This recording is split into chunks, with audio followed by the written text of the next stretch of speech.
I know how hard it all work. However, as you know, the company only operating are also very high. Electricity and non-fuel are expensive. Sir Ma'am, based on our financial report, the management can only offer a 5% increase at this time.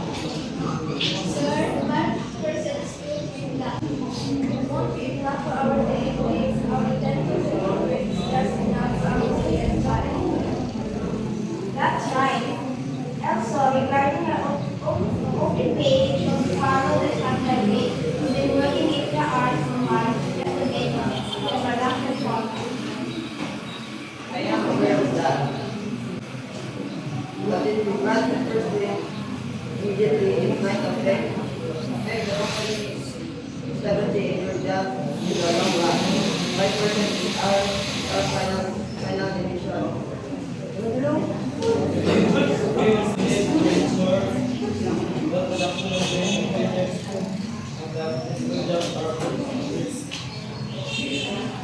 That's good for our consumers, so we can reach an understanding. We will lower our request from 10% to 8%. That's fair, right? It will help us understand the for the contract. An 8% increase would be hard to observe, so we can at least adjust the raising cost. 8%? All right. This means halfway. Management agrees to add 8% salary increase. However, regarding the only rate in the recent of the 1.5% rate instead of 1% for now, we will increase it again once the company okay, an 8% increase and 100% of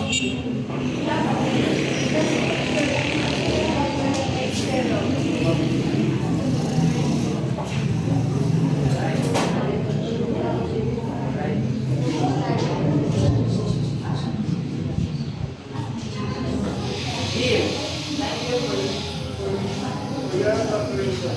This is a win-win solution for everyone. Thank you as well, Mr. Santiago. I will present this to all the member of the approval and ratification.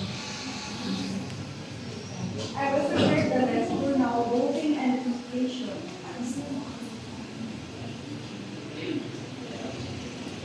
No problem.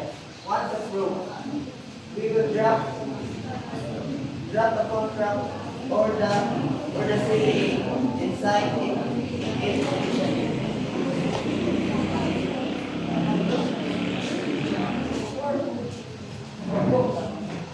Attention, building members, we have concluded our negotiation with management from initially on is for 10%, we have secured an 10% salary increase and 25% overtime rate.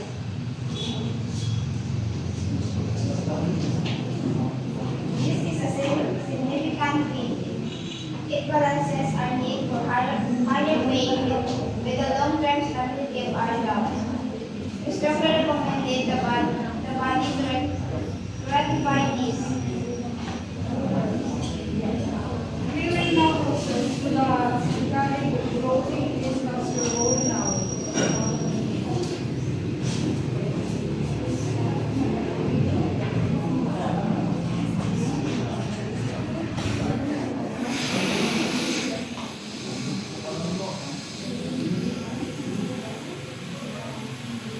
This great news. I will follow the list with Lord of presentation are approved.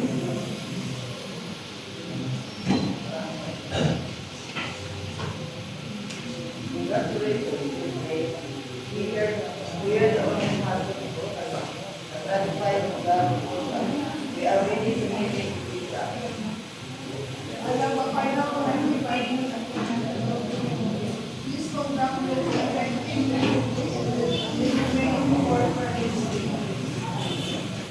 And as promised, we have already updated the payroll system. 9% increase will reflect in your salary starting this Friday. The terms are clear. Just because of the thing of the agreement is the agreement is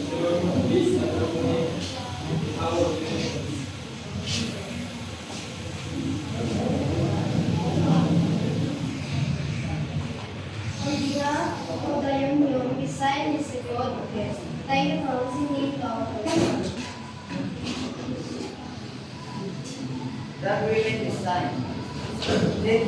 Let's continue to make wisely right as a success for everyone.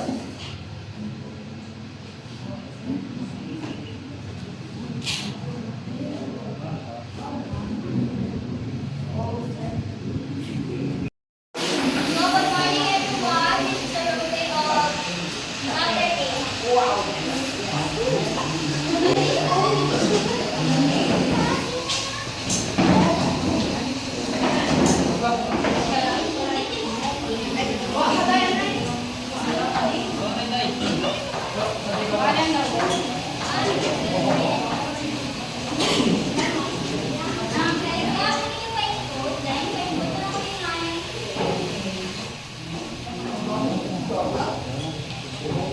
May paikot na po yun sa mga card. Thank you. Okay. Okay.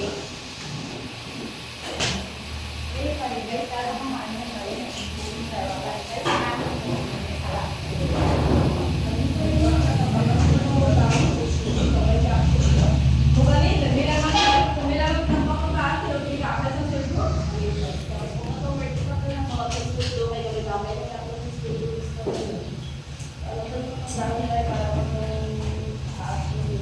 may paraan ba kita ng makasagot ka ng liver yun para ma-address yung problema nga. Pero may lang magkatambak sa tao, pero may kami masisilito.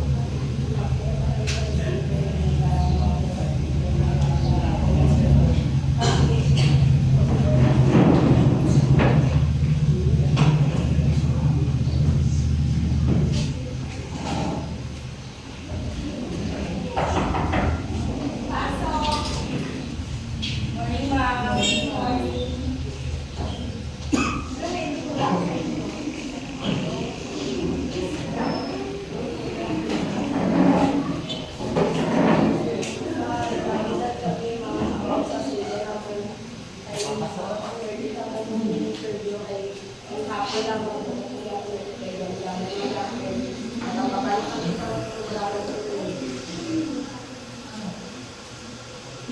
Okay, maasahan niyo lang.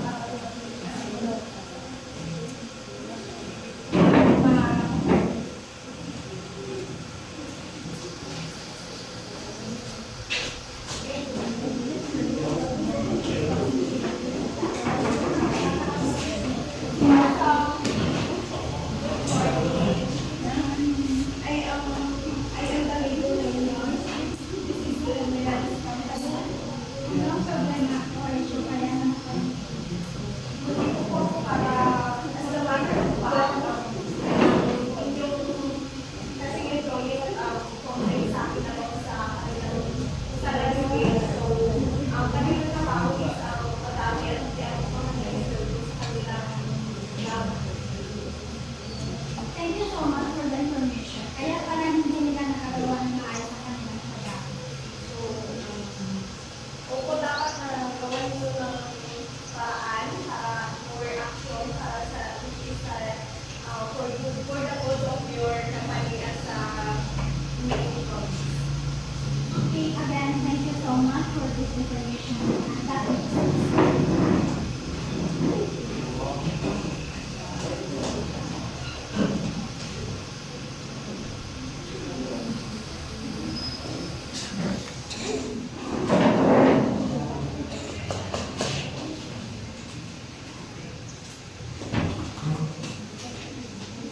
Good morning, everyone.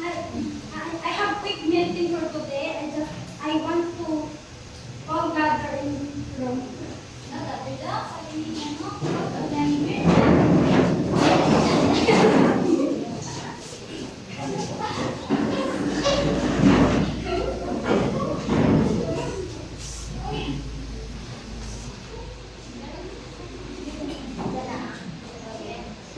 Once again, good morning everyone. Di rin ako magpalawit-lawit pa.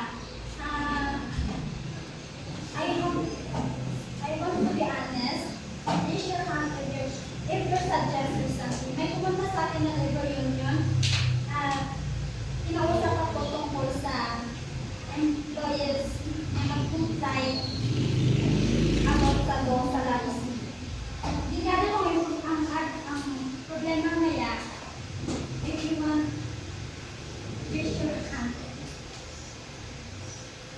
suggest mo kami about sa masweldo, pwede nyo taasan kay ang masweldo mo gamay na lang taasan ko na ba? Tama. Tama, tanda mo nagpabudlay. Tama.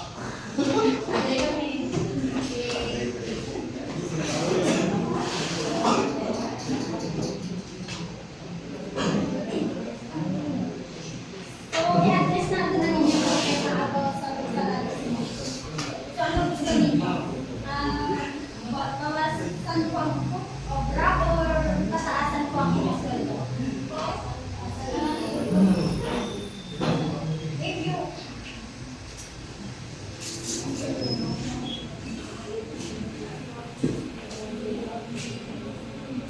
If you raise your hand or vote or advocate or vote ka mo, mataasan mo yung sweldo.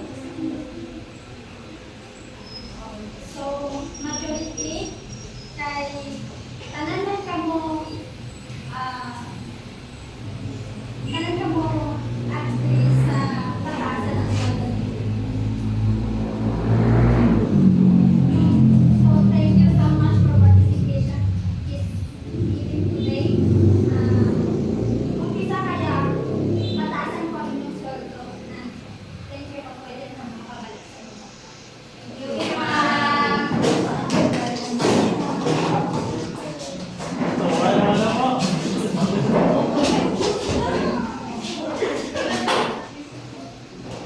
Hindi, taasan mo lang ang sweldo. Kasi kaya, ano lang yung taasan kaya sa gawin? Hindi lang po kami, taasan naman po siya. Ano man?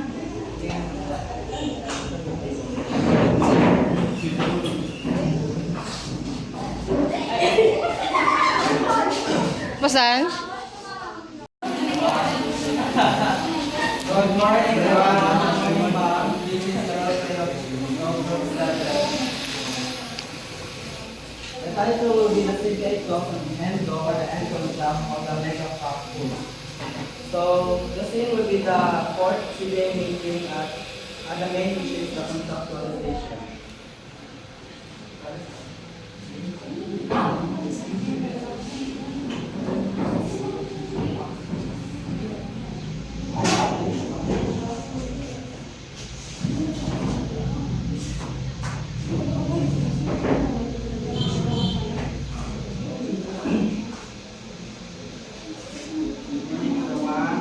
Let's start with on Article 3. Job security, the only place that is 120 travel workers. Gusto sabihin, medyo 5 months. Yes, sir. Our demand is clear. Regular high cost of Kapwal with 1 year of service.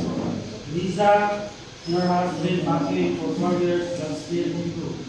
No benefits, no job security. That's right. Every 5 months I'm scared that I just gonna review lost moment and I think but I don't have very much for them. We understand that we used to be for possibility of sexual member.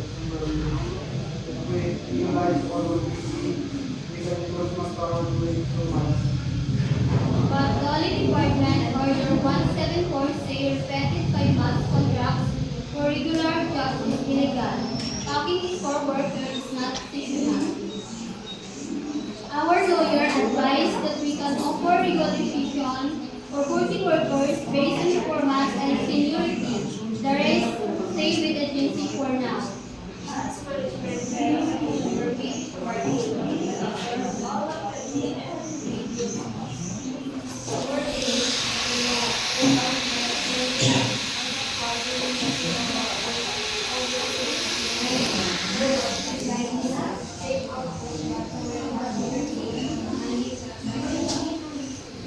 That's true. It actually unfair for Lisa. If she had said, I'm the one who will take over this work because we have the same skills. Both sides.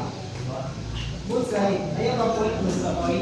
Kaya yung increase ang number of cartels. Kaya yung consider a piece out of planting of all of us. We can go out to 60 workers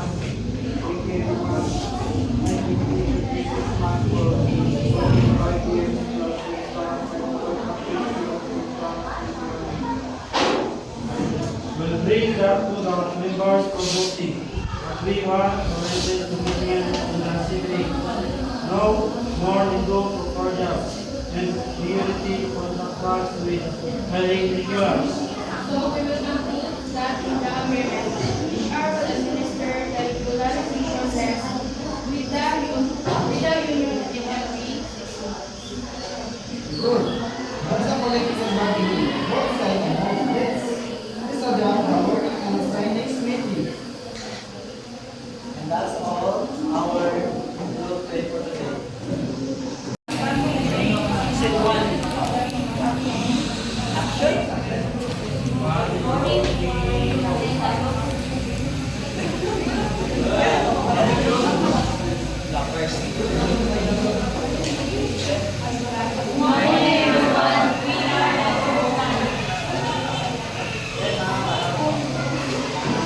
We are going to perform a role play about domestic arguments.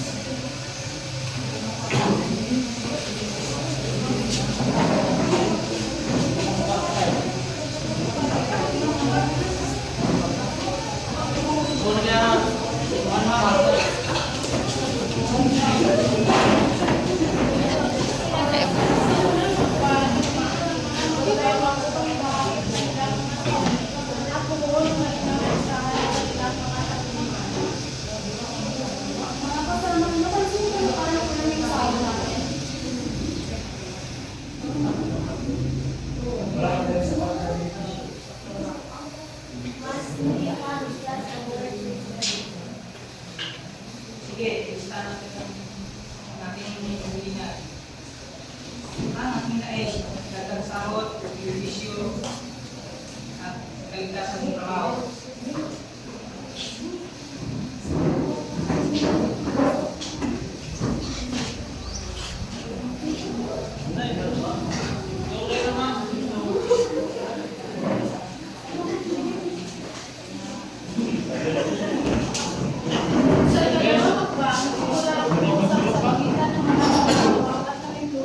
Upang pag-usapan sa ibangin ng bawat kahilingan.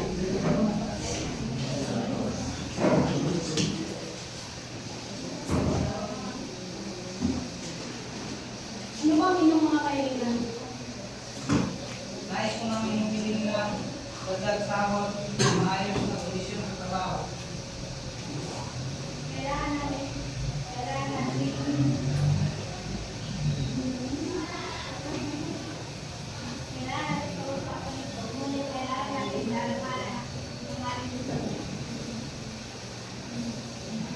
Mag-usap tayo ng maayos kung makahanap ng maayos na kasunduan para sa lahat.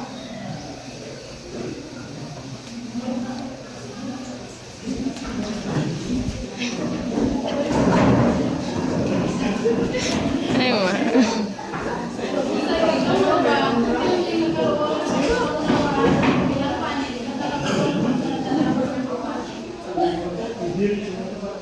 Siguro, mas Twitter na patasan natin yung kanilang mga sahod at benefits.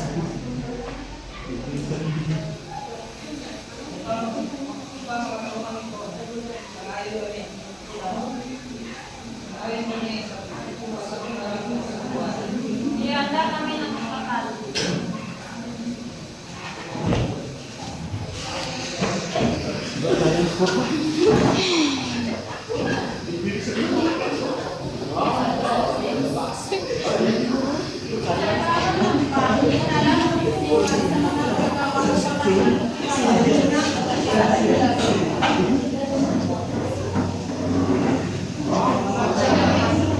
Sama-sama, ito po yung nakuha namin. Sang-ayon ba kayo?